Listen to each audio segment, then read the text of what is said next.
तुम लेट सो रहे हो और लेट जाग रहे हो, कुछ किया नहीं है दिन भर फिर भी थक रहे हो। ऐसे बनते हैं बड़ा आदमी? ऐसे होते हैं कि सपने पूरे?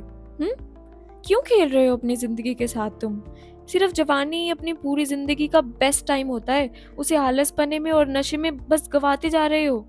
एक सीरीज एक दिन में खत्म करने की डेडिकेशन पूरी है, पर जब काम करने की बात आए तो बॉडी काम ही नहीं कर रही है तुम्हारी। टाइम वेस्ट करने के बाद रिग्रेट भी तो करना होता है तुम्हें। जहाँ हो वहीं रहना है क्या हमेशा तुमने? और नहीं तो अपने माँ बाप को अच्छा बुढ़ापा ही दे दो, अच्छा मकान बना के, अच्छे कपड़े पहना के।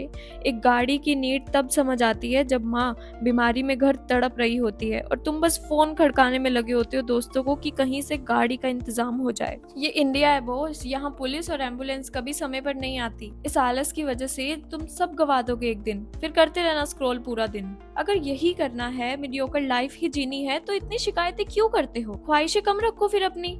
अगर मेहनत से तुम्हें इतना ही डर लगता है तो ना कुछ सीख रहे हो नया, तुम ना कोशिश कर रहे हो कुछ नया सीखने की। स्टार्टअप आइडिया माइंड में है, पर रिस्क लेने में तुम्हें तुम्हारी अम्मा याद आ जाती है। बस जितना आता है उसे पकड़ के बैठ गए हो। आदत हो गई है क्या हर वक्त ताने खाने की और गिल्ट में रहने की? हमेशा से कुछ अलग करने की हुड़क थी ना तुम में, तो तुम थक कैसे सकते हो?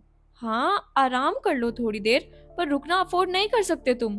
तुम्हारे पास अब इतना समय नहीं है। कितना टालोगे चीजों को और कब तक? कब तक भागोगे रिस्पॉन्सिबिलिटीज से?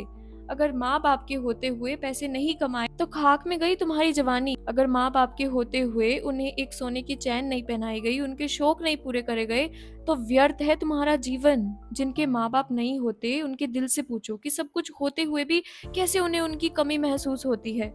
स्वयं भगवान दो रूप में तुम्हारे घर में बैठे हैं, and all you are doing is wasting your time. और शिकायतें कि आपने मेरे लिए ये नहीं किया, वो नहीं किया, ये करा होता तो आज ऐसा होता वैसा होता। करना तो पड़ेगा ही एक दिन, अभी नहीं तो बाद में। अभी तो बहुत मजा आता है ना तुम्हें सोने में, पर अगर अब नहीं किया तो आज से 10 साल बाद कोई 25,000 के लिए तुमसे गधा मजदूरी करवाएगा, क्योंकि उसे भी पता होगा तुम्हारी हालातों के बारे में। तो क्या कर रहे हो तुम अपने सपनों के लिए? मौके ढूंढ भी रहे हो, बना भी रहे हो। एक स्टेप, बस एक स्टेप तुम आगे रख के तो देखो, फिर देखना आसमान खुद तुम्हारे करीब आता चला जाएगा। तुम बस आलसी हो, नाकाबिल नहीं। ऐसा नहीं है कि तुम में कुछ खास है ही नहीं, ऐसा नहीं है कि तुम कुछ कर ही नहीं सकते, बस तुम्हें अपनी सही से पहचान नहीं है। एक बार, बस एक बार कोशिश करके तो देखो, सब कुछ बदल जाएगा।